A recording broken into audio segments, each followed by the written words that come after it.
Bonjour, chers francophones, je suis le bonimenteur français. Je suis ici pour vous parler du cinéma français de A à Z.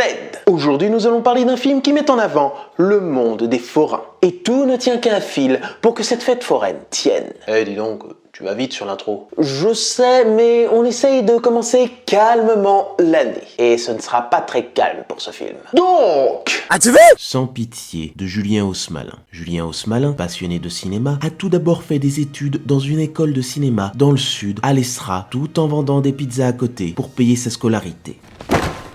Pizza time. Mais dès sa première année, il ne se sentait pas à sa place, car il devait étudier des films d'une autre époque qu'il ne connaissait pas, des films en noir et blanc. Heureusement qu'il n'a pas vu des films en noir et blanc de l'Europe de l'Est. Bellatar, pardonne la méconnaissance de mon caméraman. Fort heureusement, un de ses professeurs a compris son désarroi et il a pu passer la deuxième année où là, tout changea pour le mieux. Déjà, il apprend de meilleures choses comme le montage et la manière de tenir une caméra pour commencer à faire le début de ses premières créations. Mais bon, il n'a pas pu faire de troisième année, faute de paiement exorbitant, donc il montera sur Paris où il décrochera un CDI en un mois pour Music Mag. Ça lui permettra d'obtenir une carte de visite pour qu'on le reconnaisse très vite en travaillant sur des clips. Mais ce n'était pas ça qui lui plaisait. C'était tout d'abord le cinéma qui était son chemin de bataille. C'est donc en 2015 qu'il travaillera sur son premier moyen-métrage tout en s'autofinançant et qui se nommera Magic World.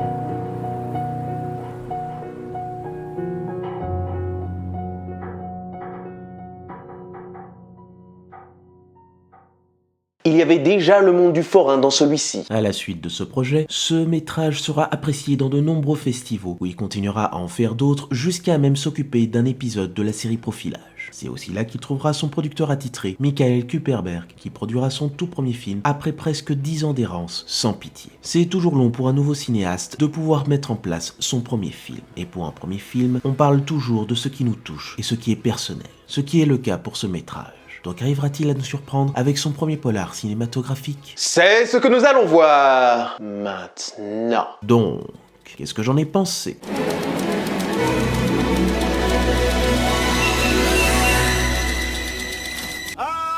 Sans pitié de Julien Haussmalin est un polar assez viscéral qui met en avant la dégénérescence de l'humanité face à la rage de ses héros. Tout commence avec le suivi de deux frères, Ryan et Dario, qui vivent leur meilleure vie avec leur mère en tenant un stand de tir dans une petite fête foraine. Mais un beau jour, un événement malencontreux par un simple hasard et d'inattention va chambouler cette vie paisible. Et il faudra attendre 20 ans pour retrouver la paix intérieure de ses protagonistes. Et quelle paix! Tout d'abord, on voit que c'est le premier film de Haussmalin et qu'il a voulu tout mettre dans l'image, les personnes qui englobent son univers et son histoire qui est plus personnelle qu'il n'y paraît, sans aller dans la dureté de ce qu'il nous montre dans son métrage.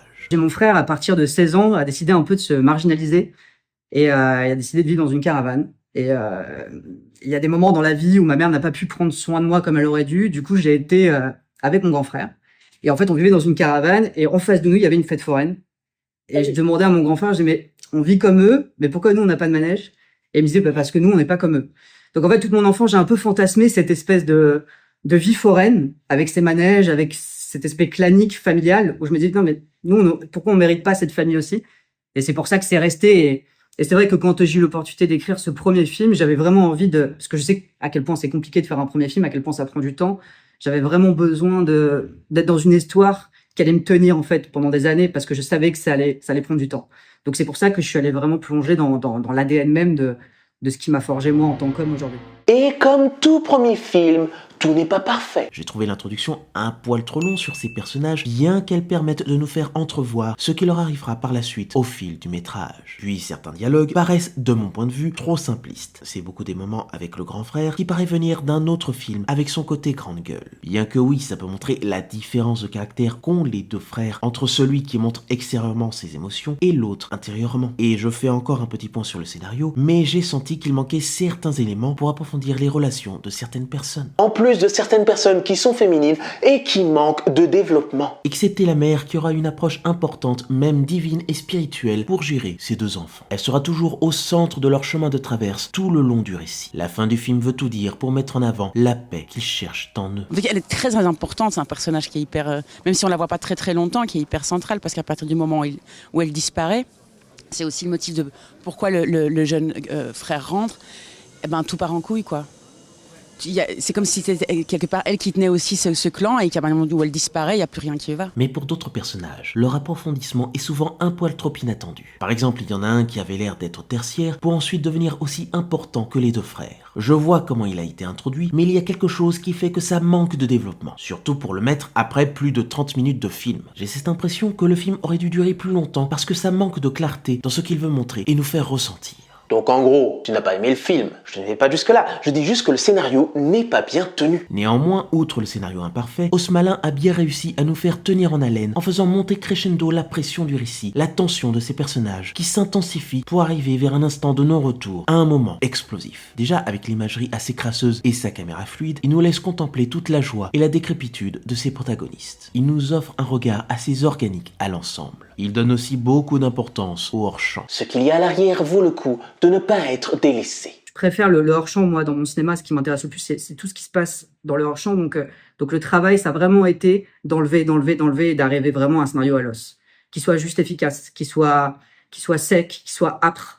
Et qui pose énormément de questions à la fin. Il y a aussi l'efficacité du son qui peut changer complètement la dramaturgie de ce qu'on avait au début. Même ces séquences de drone donnent une ambiance crépusculaire. En gros, pendant tout le film, tout est crépusculaire. Et la violence à l'écran n'est pas gratuite. Elle montre encore plus la déstabilisation de ceux qui le filment. Après, la violence, c'est vraiment un vecteur émotionnel pour moi. C'est pas, je fais pas de la violence pour dire regardez comme c'est violent ou j'ai pas de complaisance vis-à-vis de la violence. C'est plus un vecteur émotionnel. C'est-à-dire que pour moi, la violence peut m'émouvoir quand elle est justifiée par l'acte d'un personnage qui n'a pas trouvé d'autre choix que de passer par là. Et ça me bouleverse, parce que du coup c'est une faille. C'est une faille de l'humanité de partir là-dedans. Mais en même temps, ça fait partie de nous. Et ça, voilà, au cinéma, je trouve qu'on peut se le permettre et d'avoir peur de s'y confronter. En tout cas, moi, en tant que metteur en scène, je trouverais ça un peu lâche. Puis j'en ai pas en tête des films de vengeance où ça se passe dans le monde des forains en nous imprégnant d'une communauté qui s'aime, mais qu'à force de vouloir tenir le groupe, on finit par arriver à des conséquences désastreuses avec cette ville très ouvrière et désertique. Cela montre aussi un monde délabré, abandonné de toute once d'humanité. De quoi appuyer le côté westernien du film. Le fait qu'il mette en relief le stand de tir donne une extension sur le genre ainsi que la fratrie qui sera mise à rude épreuve. Et il met aussi en avant la religion pour mettre en exergue le questionnement de ses protagonistes, s'ils doivent se venger ou pardonner. Mais on sait tous comment ça va se finir. C'est là en fait, c'est dans cette déconstruction masculine, dans cette sensibilité-là, dans cette fragilité des hommes très forte. Pour autant, c'est pas poseur dans cette sensibilité-là. C'est pas regarder comme je suis sensible. Donc la violence est là et quand on est confronté à la violence, on doit y répondre. On ne peut pas, on reste une espèce Homo sapiens sapiens qui doit se défendre. Donc, et ça, c'est une réalité. Et ça, j'aimais bien justement de voir le dilemme, le conflit intérieur de ces hommes-là qui doivent répondre à une violence qu'ils ne supportent plus en fait. Ils sont pris au piège dans une violence malheureusement. La vie est violente et des fois la vie, elle est extrêmement violente. Et ça, malheureusement, c'est pas nous qui décidons. Hein. Le lion, quand il attrape le gnou, il le démonte. Et ça, c'est comme ça. Donc nous, quand on se retrouve dans une situation extrêmement violente, il faut réagir face à ça. Et donc de voir au contraire le dilemme intérieur, à quel point on peut refuser tant qu'on veut la violence, mais à un moment donné, on ne peut pas. Moi, j'ai trouvé ça trop beau, justement, de voir ce cheminement intérieur chez ces personnages-là. Donc, petit spoiler, quand on voit que ça va se centrer sur une victime de pédophilie qui va, par tous les moyens, essayer de se reconstruire, mais que malheureusement, le passé ressurgira pour le faire revenir dans les bas-fonds de lui-même, le titre donne un certain sens sur la perception de la déconstruction humaine vengeresse. C'est à partir de là qu'une certaine descente aux enfers de ces personnages va commencer. Il y aura un apaisement du héros à la fin, mais il y aura aussi un prix à payer. Jusqu'où on est prêt à aller pour payer le prix de la liberté. Et des fois, malheureusement, on se brûle les ailes. Et là, malheureusement, Dario va se brûler une aile. Mais il va réussir à la réparer et à revoler, peut-être un peu à la fin. Et ça, j'ai trouvé ça beau parce que c'est vrai que c'est sombre, mais il arrive à se reconstruire. Et il y a cette tentative, en tout cas, d'aller chercher l'espoir et de montrer que peu importe finalement, ce qui va nous abîmer énormément, c'est ça qui va faire qui on est. Et on ne peut pas y échapper. Et j'ai trouvé ça... je l'ai trouvé très poétique à la lecture du scénario, ce personnage. J'ai trouvé qu'il avait quelque chose un peu d'angélique, de pas réaliste. Et ça m'a beaucoup plu pour le challenge d'essayer d'incarner ça. Fin du spoil! Ensuite, on a un sacré casting avec Karim Barras, François Pouron, Natacha Krief, Pascal Elzo, Wim Willaert, Bérangère Macnis, Laura Sepoul et Tioufik Jalab. Mais j'en ai deux en tête qui m'ont marqué. En premier lieu, Jonathan Turnbull, qui avait l'air de jouer un simple personnage tertiaire au début, mais qu'au fil de l'histoire, il deviendra assez improbable et explosif dans son interprétation lorsqu'il découvre l'horreur de ce qu'il s'est passé. Ce qu'il croyait de bien ou de mal a complètement été volé en éclats. Ce qu'il montre à chaque instant imprègne toute la dérive de lui-même. Il ne sait pas comment agir pour le bien des autres, alors qu'il n'est pas à la base complètement blanc comme neige. Ah vraiment, il m'a pris de court. J'ai lu le scénario pour la première fois, c'est cette espèce de dimension un peu, en tout cas pour mon personnage, abyssale, où il y a plein d'incompréhensions, plein de paradoxes, il est confronté à une espèce de bouillie de sentiments qu'il n'arrive pas à comprendre, des choses qui le dépassent et tout. C'est ça que j'ai aimé, c'est ce que ça crée une espèce de tension tout au long du scénario, et j'ai l'impression que c'est un peu le cas pour beaucoup de personnages. On s'entrechoque un peu tous avec nos réalités respectives, et ça fait bouillonner un peu le cœur des personnages. C'est ce que j'avais beaucoup aimé, c'est ce qu'on ressent, je trouve, quoi. Et puis le deuxième acteur, c'est bien sûr Adam Bessa, où on ne perçoit aucune émotion dans son jeu. Cela montre aussi que plus on avancera sur ce personnage morne, plus on connaîtra ses cassures intérieures, et que seule celle de la colère fera office de tout ce qui lui restera pour survivre. Ce qui m'intéressait le plus dans le film, c'est de savoir comment on se reconstruit après ça, quelles sont les étapes, comment on arrive à survivre à ça. Parce que je trouve ça assez positif, au contraire, c'est pas... L'acte est certes noir, mais parce que c'est pas très beau, quelqu'un qui se relève de cette noirceur et qui arrive à faire sortir de la lumière. Il est comme un fantôme, un spectre, qui cherche un moyen de rejoindre l'au-delà. Amusant quand il sait qu'il a joué dans un film avec des fantômes. Ensuite, pour ce qui est de la musique, il fera appel à ses collègues de longue date qui ont travaillé pour une bonne partie de ses courts-métrages avec Emmanuel Cortel et Michel-Ange Merino. La musicalité peut sembler classique lorsque c'est sur l'épanouissement de ses personnages et que c'est centré sur la mer, mais ça donne plus d'ampleur lorsqu'on arrive à un moment qui privilégie le toucher des instruments et les textures des cordes pour donner un rendu écorché et râpeux. De quoi arriver sur une parfaite tragédie. Donc dans tout ça, je le redis, le film n'est pas totalement parfait dans la conception de son scénario, mais pour un premier film, c'est assez honorable en se rattrapant sur ses personnages et sa mise en scène. Ça va quand même au bout de sa démarche. Alors j'attends de voir ce qu'il proposera d'autre en enlevant ses défauts. Un film où il est difficile de pardonner quand l'insouciance de l'enfance n'y est plus. En fait, je vois tout à travers le prisme de l'émotion. Je crois qu'il y a un auteur qui disait celui qui cherche la vengeance devrait creuser deux tombes.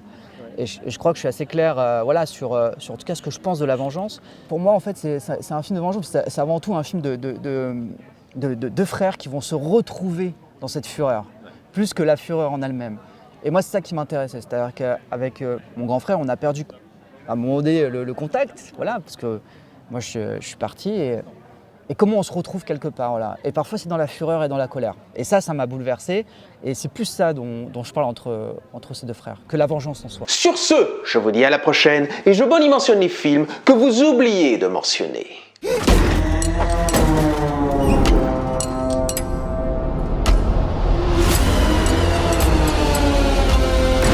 Tu crois en Dieu ? Non.